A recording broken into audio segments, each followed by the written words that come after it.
15 miscarriages? Well, on the Seed to Transformation podcast today, we have a candid conversation with Cate Purvis of the Christian Miscarriage Company to discuss her journey of faith, resilience, and healing. Let's begin our conversation.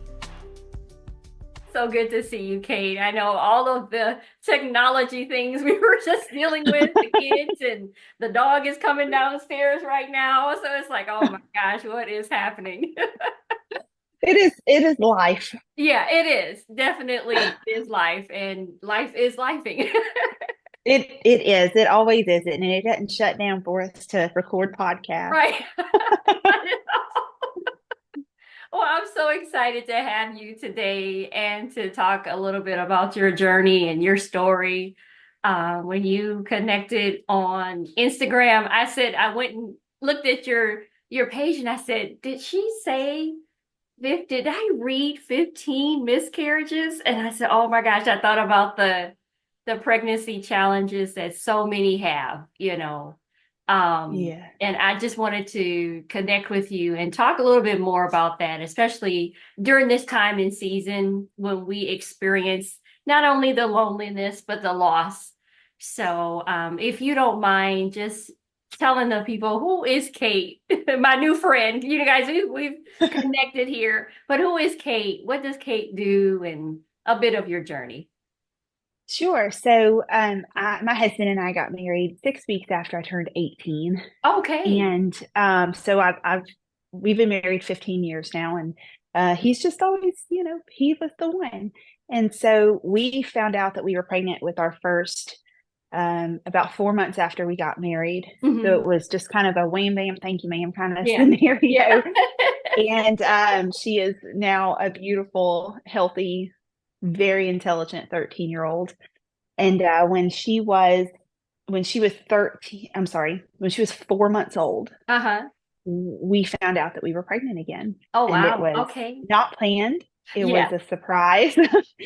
And I remember being so shocked and just saying, like, how are we going to do this? I was 19. I was still 4 months postpartum. Yeah. Yeah. We had just bought our first house. There was just everything was happening at that point in time. And we were like, okay, how in the world are we going to manage another baby when this one is due 2 weeks after her first birthday? Yeah. And when I was 10 weeks pregnant, we went for our first ultrasound and found out that we had lost the baby. Oh, And wow. so we had never known anyone who had had a miscarriage. It was not even on our radar. Mm-hmm. I probably knew of its existence, but it had never actually registered in my brain that it was a possibility. Mm-hmm. And so, with that, we thought it was just a one-off, a fluke, a weird thing. And, we weren't trying to get pregnant. So we prevented for a couple of years and decided we wanted to have another baby. Yeah. And we did. And that beautiful little girl is now 10 years old and Okay. sassy and everything sparkly and pink. And over the next couple of years, we weren't trying, we weren't preventing, but we weren't trying. We didn't get pregnant. And then when we decided we wanted to have another baby, she was about 2.5 or 3, and it took us 3 more years Uh-huh. and 7 more pregnancy losses. Wow. And we had another baby, and he's the 5-year-old that was trying to ask me for a cookie before the Right. call. During the podcast. That's okay. That's right. It's fine. You know when it comes. Give me a cookie, Mom. Mom, may I have a cookie? Yes. I know you're My busy. I know mistake you're just was gonna give letting it him to me. know that I had cookies in my office. That was my first mistake. Right. It was a rookie mistake. Like, I hadn't been doing this for a while. Right. Right. And so we knew after we had him that we weren't done. And it was a really hard decision for us to choose to keep going, but I knew that the Lord had put another baby in my heart. And Yeah. so we had, there's math.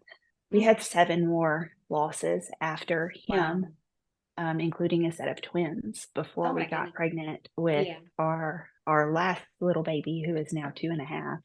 Mm-hmm. And so, over the course of 15 losses, including a set of twins, um, I got certified as a birth doula and started walking with Okay. women through natural birth. And that kind Mm-hmm. of naturally, just organically led into where friends and people who knew that we had had losses, nobody Mm-hmm. really knew the extent, because nobody but me seemed to be counting. But Yeah. we, people would call and say, "Hey, my friend is having a miscarriage," or, "My friend did have one. What do I do? How do I support them? What can I tell her?" And it really just organically became, where I was helping people support women who had been through this. And so, I ended up working also as a miscarriage doula, sitting with women through the losses and being there with them Wow. during the deliveries and stuff. And so Wow. that all just kind of occurred very organically. Yes. And it was, just a thing where I really feel like the Lord was just speaking to me one day and said, like, the world needs this. Like, Yes. people need, the church needs this. Wow. Um, the Christian Miscarriage Company was born. It Mm-hmm. has what we do right now is we're actually still kind of in our infancy where we're Yes. developing and building. I published my first book last year, which Oh, is a collection wonderful. Wonderful. of writings that Uh-huh. I wrote. Just they were really more like journal entries that when I was Mm-hmm. grieving over the course of the years, I typed them into my phone, swiped left, never thought Mm-hmm. about them again. Mm-hmm. And after our last loss in March, I was laying in my bathtub and I heard the Lord say, "Publish it." And I was Oh, like, wow. Yeah. "Publish what?" Right. And so I ended up going back You mean through this my bad? phone. Right. Right. What are you talking about? I'm in the bathtub, Lord. Um, and I went back through my phone and realized that I had done it for so long that I Wow. didn't realize it was just a process of grieving where I just needed to get it out of my brain and out of my Mm-hmm. heart. Mm-hmm. And so, Words I Could Not Say, Musings of a Miscarriage Mama was published. And it's just the collection of things where, I wrote to get out of it or to get out of the grief. And so, what we're moving into is largely training support people. Oh, wonderful. So, on January 15th, we are launching our very first online course. It's a self-paced course, and it is for friends and family who are supporting someone who has or is experiencing pregnancy loss. They can go in and say, "Okay, I need this module right now. This is what she's going right now. Like, where Yes. do I need to go and what do I need to do?" And then Wow. by the end of 2025, my goal is to put out 3 more courses. One of them will Wow. be a course for women experiencing miscarriage. It will be a free resource Mm-hmm. forever, just for them to know what's going on in their body. How do we build our faith when the world is telling us that God is doing this to us? Mm-hmm. And then also, of course, helping church hospitality teams learn how to deal with this nuanced grief. And then the very last one that I am working on, which will be the very end of 2025, is Mm-hmm. going to be certifying Christian miscarriage doulas. Oh, wow. Wow. That is new for me. Because I had looked in several years ago of becoming a doula, but a miscarriage doula, that's new for me. And I didn't even know it existed, but it is so needed because having been through loss myself is nothing like experiencing that. I mean, I don't want to get too graphic, but hey, we're adults here, we're women here, Right. men are listening, but it could happen in the shower. It could happen Yes. on the toilet, in the bath, Yes. And it's and it, so, I oh, think it's so difficult in a lot of ways because we hear, miscarriage awareness, but it stops at awareness, I think. And so yes, no one really knows what happens after that. And the truth afterward, is that yes. majority of the time we are told by, doctors that, oh, it's going to be like a heavy period. And that after about 7 weeks, that is not true. It's That is not even not kind of true.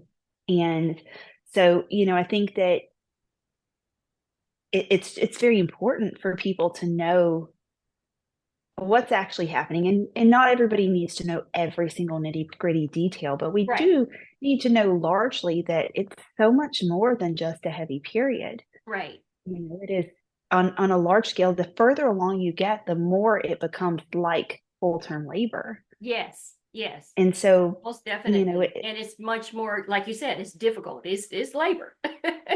Yeah. yes. Wow. That's crazy. Well, I can definitely see how God is moving in your ministry, and it is so needed. And I don't even have to question the faith. It's there, and I'm so grateful for what you're doing and what's forthcoming for you in 2025. And I know you said your infancy stages, but just following you on your Facebook page and so forth, I'm like, this is beautiful, and it just Thank you. even like I said, going through loss myself, it helped to recomfort me. And I was like, wow, she gets it. No, I'm so glad to She hear that. understands, and someone Yes. else had posted, here's the dog, sorry about that. Someone else had posted, another good friend of mine, that you're still a mama. Because there was one point for myself, I would say, someone would ask, do you have any children? And I would say, oh, no, I don't. But then I was like, but you do. They're just not here. Yes. They're with the Yes. Lord. So Yes. in encompassing all of that, how has your faith increased in this time through the Oh, loss, goodness. your You journey? know, I think for me, because it has happened Mhm. so much, like I've never met another person who's experienced it as much as I have. No, yeah. I've met one person or spoken to one person ever who had hit the 10 mark, and Mhm. but other than that, I've never met anyone who has experienced it as much as I have. And my husband and I don't really have like a huge support system. Okay. We've extended family that we Yes. speak to, and they're very, they've been very sweet when it happened, and just we're so sorry, we love you, we're praying for you, kind of thing. But as far as having an immediate circle to come Hmm. in and put hands and boots on the ground and Oh, just yeah. envelop us, it's only been the two of us. Hmm. Hmm. And with the exception of a few closer people who have prayed with us and stuff. But we after the first Yes. loss, I was so young, and I had not been saved for very long, and I was so angry. Oh my gosh. Yeah. I was so angry, and I didn't even pray over my food for Mm. months. I was like, you and me, God, we are not talking, because people say you're good, and this is some trash. Right. Yeah.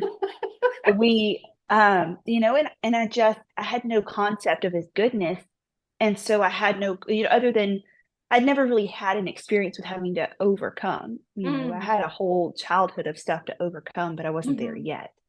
And so something so devastating was, I mean, it rocked me. I And bet. then you really learn through grief, and especially through recurrent grief, you really learn what your convictions are versus what your opinions are. Hmm. Mm. And, for so many years, I thought that I held such deep convictions, and really what I held were opinions that Mm. were true. The opinions were factual. Right. Yeah. However, I didn't really believe they were not convictions, right? I didn't have that deeply rooted ability to be convicted by them. And so you know, God is good all the time, and all the time God is Sounds good. That good. is Right. Yeah. great. And it is true, but did Yes. I really believe it? And what I Right. found early on was the answer to that was no. And when Mm. things were going my way, great. And when things weren't, like, where are you and what are you doing? And I think Right. that, I mean, we all go through that. And even still, that was, I mean, it's something that we all deal with until the day that we die. It's like, okay, we have to come. That's why we have to renew our minds. We have to come in and remind ourselves with the word who he is. Hmm. And, there was a time after our seventh or eighth loss Mm. that I remember just laying face down on the bed. We had had three in a row, like month after month after month. And I remember just laying face down on the bed and just sobbing. Mm. And my husband is 9 years older than I am. Uh-huh. And my husband got saved when he was a little bitty boy, and he's just always known the Lord. And I remember laying just face down on the bed, just sobbing and like asking over and over, why? Like, why is this happening? Why, if he is good, why is this happening? Yes. And over and over, if he has said it once to me, he has said it a million times. He just said, I don't know the answer, but I know that God is faithful. And that's Yes. all that I Yes. know. Yes. And I know that his faith, like, I think we forget sometimes when we are walking with someone through it that sometimes they need to borrow our faith. Oh, wow. And, Wow. Yeah. I think we forget that sometimes, is that, okay, like they're dealing with this and they're struggling. They know the truth, but Oh my right now goodness. they're having a hard time getting to the end point of the truth because they're in the jungle of their feelings and Yes. they've got to walk through that, Yes. and so like we have to hold their arms up when they can't hold their arms up anymore. Mm-hmm. Mm-hmm. And my husband was that for me, I mean, just he always has been. And so, I mean, that was it was wild, that go round. It was wild. I I think I bought every extra biblical text I could Yeah. find. I had the complete works of Josephus. I had the books of Enoch. I had Yes. everything. And I was reading everything I could find. And I was like, prove it, God, prove it. Yeah. Prove it. Prove it. Let's. Prove it. Like, you want to do this? Let's do this. I can read. And I mean, it was really ridiculous, actually, looking back now. Uh-huh. But I needed to go through that. I needed to see, like, I needed to go back and look and say, okay, well, what do they say? Like, this is extra biblical. Well, how does it compare to the word? And Yes. I think for me, that was really a time where the Lord was showing me, like, okay, if this compares to the word and it's not the same, then you have to choose what you're going to throw out. Mm. And, it's really just been that way in, like, in our thoughts. I think we forget that Satan is not omnipotent. He is not omniscient. He can't read your thoughts. He's not everywhere at once. He can speak to you, Mm-hmm. but we have to decide, is that my thought? Does Yes. that line up with the word? Does it Or do line we up need with to the trash word? it? Wow. And I think over the course of, of these losses, I think the biggest thing that Mm-hmm. has really built my faith is something that the Lord showed me. Mm-hmm. And, I I was in one of my why sessions, like, why would you allow this? I think that's one of the biggest questions, is, if he is good, why does he allow it? Yes. And, That's a huge question. Huge it topic. is, it Yeah. is so big. And I think the conclusion that I have come to is this: I can start with my questions and I can ask, why? Why is this happening? Why, why aren't you stopping this? Why aren't you doing this? And I can continue to ask my questions, like starting here in a line and go, linearly. And at some point, I'm going to have to stop and come to a conclusion based on all of the evidence that I have presented for myself. I'm going to have to come to a conclusion of, is he good or is he not? Right. But the Lord showed me that if I will start with what the word says, Mm. if I will start with the conclusion that he is good, and that the evidence that I have to bring, if it doesn't stand up to the word, it doesn't matter. If we start with the conclusion, and what we know in truth is that he is good and that he Mm-hmm. is for us and that he works all things together for his good. And Yes. we start working backwards, and suddenly the whys don't matter. And we don't need a conclusion because we already started with one. And I think that is really, when he showed me that, that was the point at which where I really saw a turning point where I was like, okay, Mm. I don't have to ask why. Yeah. I don't I don't need to ask why. I just need to remember what the word says. And Yes. when we can start with, when we take those opinions and we turn them into convictions with the word, the word is the concrete evidence. Mm-hmm. When we take that concrete evidence, the substance of things hoped for, the evidence of things not seen, when we take that, we take him at his word, then we don't have to bring evidence. We're not in court here. No. and so that, I think that that is the one thing that really just changed my faith and Mm. changed the way that I saw things happening. Yeah. Yeah, I love that. And you mentioned something, and I just smiled so greatly on the outside and inside, but the borrowed faith.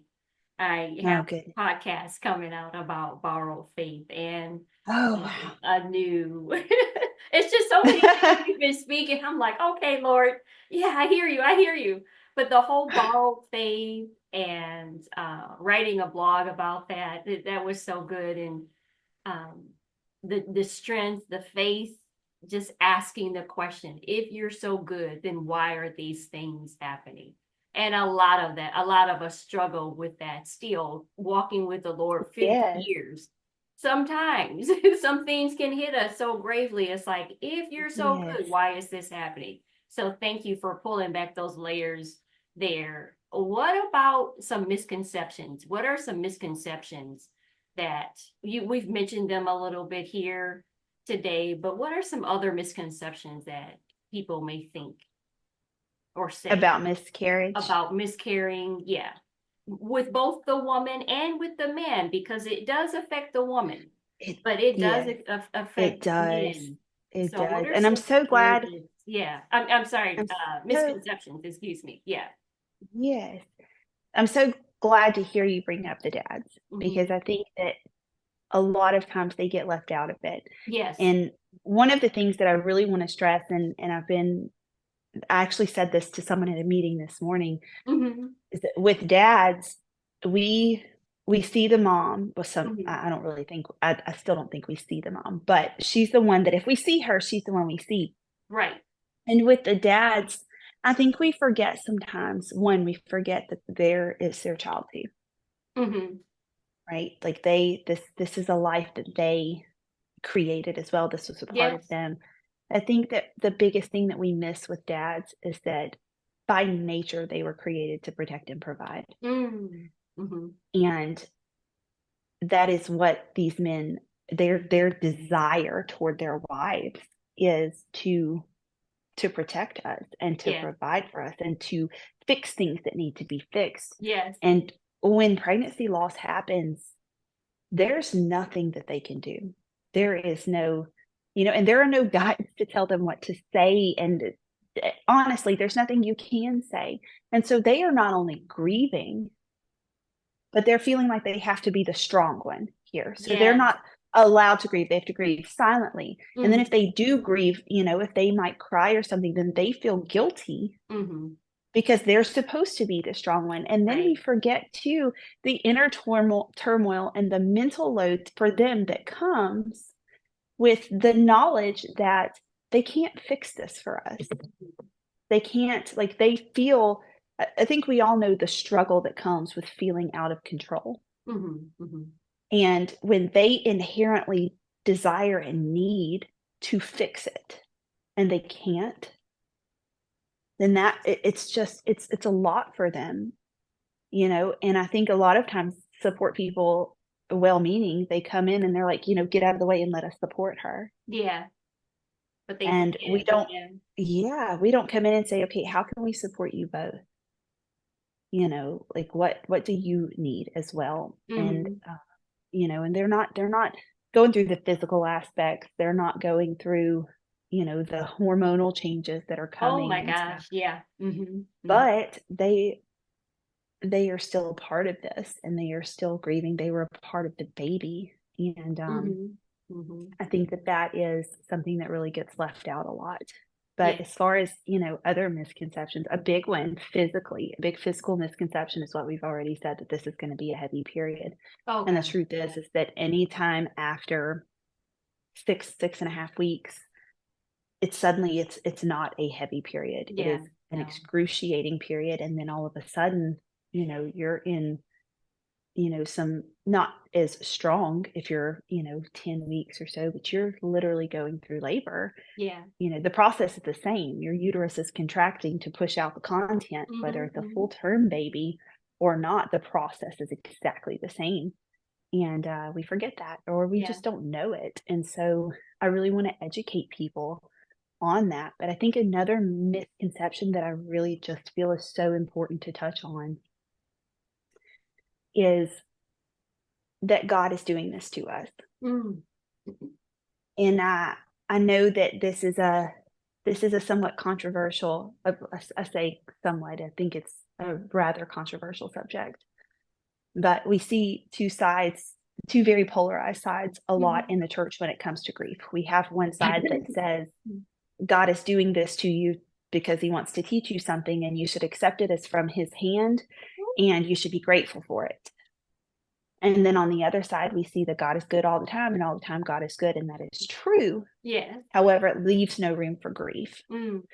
And so on one side, we are accusing God of murdering her baby and then telling her that she should be happy about it because it came from his hand. And on the other side, we are just ignoring the grief altogether and telling her, like, stuff it down and praise the Lord anyway. Yes. And to an extent, like there is breakthrough in praise. There's an excellent book called There is Dynamite in Praise. It's a There's fantastic Dynamite book. in Praise. I love that. Okay. Yes, fantastic book. But neither of these really seem to address, neither of them address the whole thing. One of them is just blatantly accusing God of murder, when if we look in the Word, we will see that there wasn't a woman in the Bible who asked God for a baby and did not receive one. There's not one. And, we see that